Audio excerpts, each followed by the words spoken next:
all that night. The next morning, however, when they came down to breakfast, they found the terrible stain of blood once again. "I don't think it can be the fault of the Paragon detergent," said Washington, "for I have tried it with everything. It must be the ghost." He accordingly rubbed out the stain a second time, but the second morning it appeared again. The third morning also it was there. The whole family were now quite interested. The following night they had a light supper. The conversation in no way turned upon ghosts. No mention at all was made of the supernatural, nor was Sir Simon de Canterville alluded to in any way. At 11 o'clock the family retired, and by past all the lights were out. Some time after, Mr. Otis was awakened by a curious noise in the corridor, outside his room. It sounded like the clank of metal, and seemed to be coming nearer every moment. He got up at once, struck a match, and looked at the time. It was exactly 1 o'clock. He was quite calm, and felt his pulse, which was not at all feverish.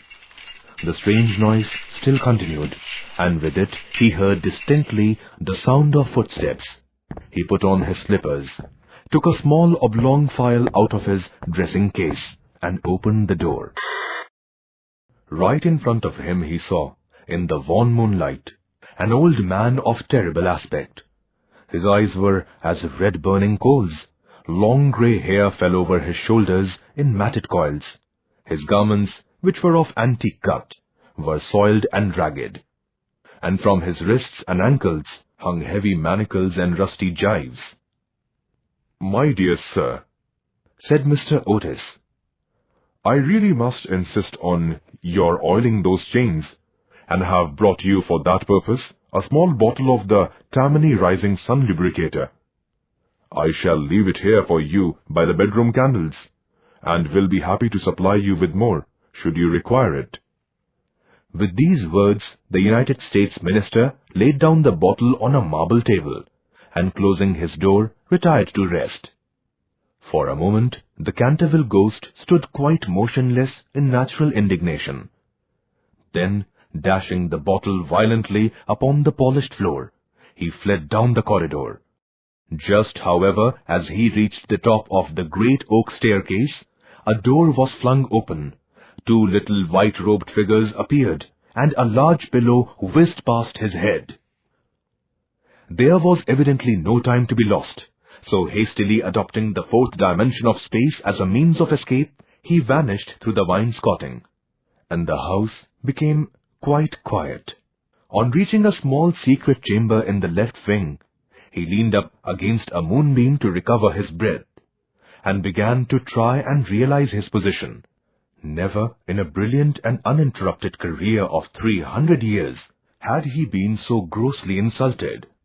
He thought of the Dowager Duchess, whom he had frightened into a fit as she stood before the glass in her lace and diamonds, of the 4 housemaids who had gone into hysterics when he merely grinned at them through the curtains in one of the spare bedrooms of the rector of the parish, whose candle he had blown out as he was coming late one night from the library, and of old Madame de Tremoillac, who, having wakened up one morning early and seen a skeleton seated in an armchair by the fire reading her diary, had been confined to her bed for 6 weeks with an attack of brain fever. He remembered the terrible night when the wicked Lord Canterville was found choking in his dressing-room with the knave of diamonds halfway down his throat, and confessed, just before he died, that he had cheated Charles James Fox out of £50,000 at Crockford's by means of that very card, and swore that the ghost had made him swallow it. All his great achievements came back to him again, from the butler who had shot himself in the pantry, because he had seen a green hand tapping at the window-pane, to the beautiful Lady Stutfield, who was always obliged to wear a black velvet band round her throat, to hide the mark of 5 fingers burnt upon her white skin.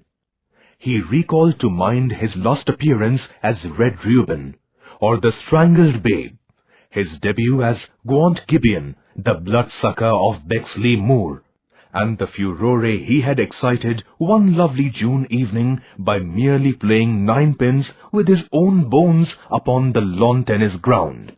And after all this, some wretched modern Americans were to come and offer him the rising sun lubricator and throw pillows at his head.